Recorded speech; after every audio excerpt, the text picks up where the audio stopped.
Have you ridden the Ridge Parkway? Dad and I had been planning a trip to ride the Ridge Parkway the fall of 2024. You know how it is when you plan a ride. Lots of talk about what to see, where to camp, how far to ride each day. I was about to start making some reservations when something happened. In western North Carolina, we are seeing catastrophic flooding. The National Park Service says damage to the Ridge Parkway is just too severe to allow traffic of any kind on it right now. So it remains closed in the North Carolina portion. So we started making other plans, maybe Twisted Sisters in Texas, the Windy 8 or 9 in Ohio, West Virginia, or maybe even Florida. But one day, people started posting that since fall is peak tourism in the Appalachians, that some businesses were pleading with people to come visit. The Ridge Parkway was still closed down. We found a campground near Maggie Valley. We saw that Wheels Through Time Museum was open. So that's what we decided to do. We would go there. Maggie Valley wasn't that hard hit, so if nothing else, we could hang around town. If you're not into motorcycle riding, you may not understand this next part. Our route to Maggie Valley. Here's the direct route, and here's a route I chose. My route is longer, but we get to skip interstate and ride through some beautiful countryside. Stop at a Skagit Valley overlook, have lunch at the Ironworks Grill, and ride the Cherry Hollow Skyway. If you think that was the long way around, just wait till you see our return trip. Now, I'm not sure why I didn't get any footage of us pulling into the campsite. I think we were just tired and ready to be done and get our camp set up. But we pull off Highway 276. Shortly thereafter, the pavement ends. And when it ends, I'm not talking about, now we have some hard packed dirt or gravel. No, this is like 6 inches of very loose gravel. Ever ride a 1,000-pound motorcycle on loose gravel pulling a trailer? I have. So when you're on loose gravel, you keep your hand far away from the brake, only rear brake if you need to. You hold the handlebars very loosely. It's basically everything the opposite of what your natural tendency is to do. You got to relax and let the bike go through it, not tense up like I was doing or trying not to do. After about a mile of this gravel ballet of doom, Dad and I made it to the turnoff for the campground. And when I said earlier 6 inches gravel, the reason I said that is because that's about the drop off we were looking at from the gravel, 6 inches sheer drop off to get to the pull in for the campsite. We sat at the entrance pondering different ways to how to navigate the drop off. Eventually we decided to back up. That's right, we're backing up 1,000-pound motorcycle with my trailer in the loose gravel. So back that up and follow what was either a tire track left by a truck that fell off the road or was trying to get on the road. So here I am sitting at this entrance, gonna take it at an angle through what was hopefully the best way to go. I knew I needed some speed because I couldn't touch the ground. Now, that's kind of a different thing for me. I got long legs. I'm about 6'1" on this Gold Wing. I can clearly touch the ground, but the sheer drop off like it was, there was no touching the ground. So I needed stability. And since I couldn't use my feet, that means I needed speed. So I sat there, took some deep breaths, and eventually got the courage up to push through. So after this death-defying feat, Dad and I made it to the campground. But now we had a problem. We lost a lot of daylight trying to navigate that. And so it's getting dark, and we're trying to find which campsite is ours. And we see no numbers on the tree. The picture I saw had a little number there, and nothing's looking quite like the pictures. Now I'll try to summarize the next 30, 45 minutes here. Basically, our campsite was up on this grassy hill, and it was dark. We were dusk at least. We walked around the campground. The caretaker there offered us every site they had.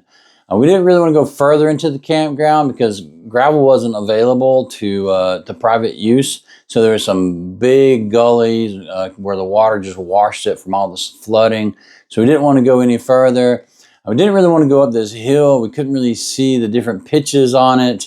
We didn't want to be pitched off the bike. We're tired. We've been riding all day. Not the skill set we were hoping to use right before setting up camp.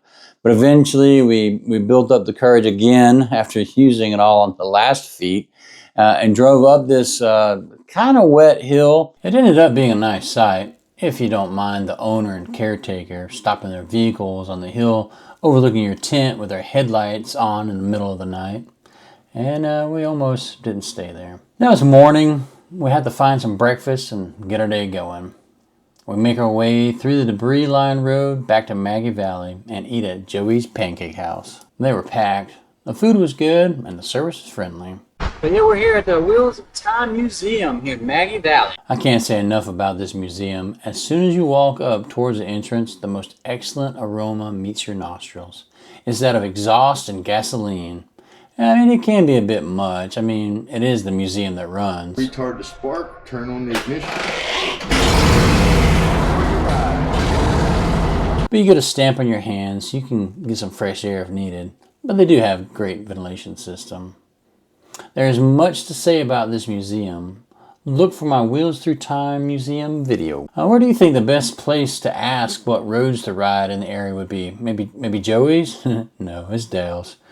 We met some great people, learned about the local roads, and a bit about the Helene recovery efforts, but that's a separate video. Now, we were told the Rattler, Highway 209, was open all the way to Trust, and that we would have to turn around there, but we were directed how to get from there to some great barbecue. So with that information in hand, we headed off for adventure and decided the locals only sign meant to us.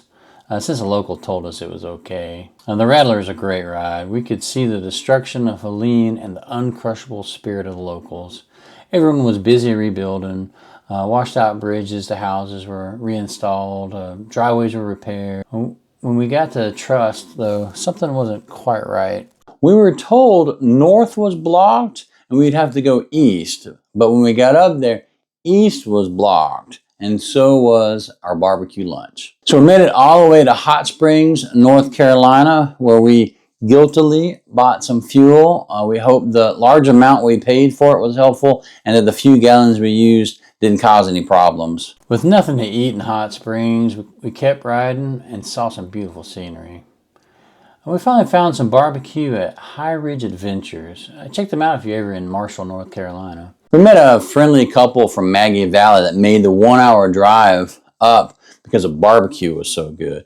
And since they seemed to be foodies, Dad asked them about the best place for breakfast, which without hesitation, they said Granny's in Cherokee. That was on our way the next day, so we would have to try it out. This is where I should tell you that we did make reservations at this campsite for 2 nights. We almost left the first night, but we did stay there 2 nights. We survived. But the weather was getting colder, so it was time to leave. Needed to head further south to some warmer weather. Only real requirement Dad had was that we would ride into South Carolina, since he had never ridden his motorcycle there before. So with that, we started making our plans. We found a location that promised warmer weather and mapped that out.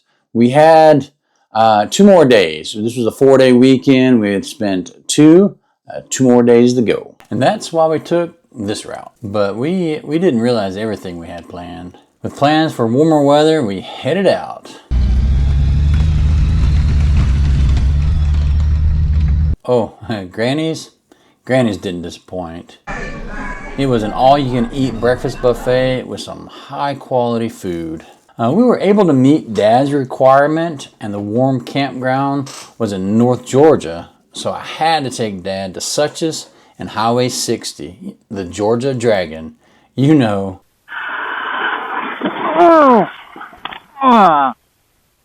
that didn't work so well. That Georgia Dragon. And we even made a slight detour into Helen, Georgia. Traffic was bad, but we met some nice people while we were stopped in traffic. Suches, but then we're going to loop over and go down to Red Top Mountain. Oh, and a quick PSA, be careful when riding on highly congested roads. With all this great riding, the big surprise for us was the road to South Carolina. Turns out we chose the Moonshiner 28. The beauty of this road is unsurpassed, at least in the fall. If you want to know more about the history of this road and why I like it so much, look for my Moonshiner 28 video. Here's a sneak preview. The history involves moonshiners and war. Where did we stay that it was warmer? Well, North Georgia has many wonderful campgrounds, but the one furthest north yet still warm was Red Top Mountain State Park. I've stayed there many times before. It's a great campground. It's the last day. Do we go straight home? Of course not. We find a route to 5 covered bridges in Alabama. But that's for another video. This is Redbeard. Until my next adventure, see you on the road.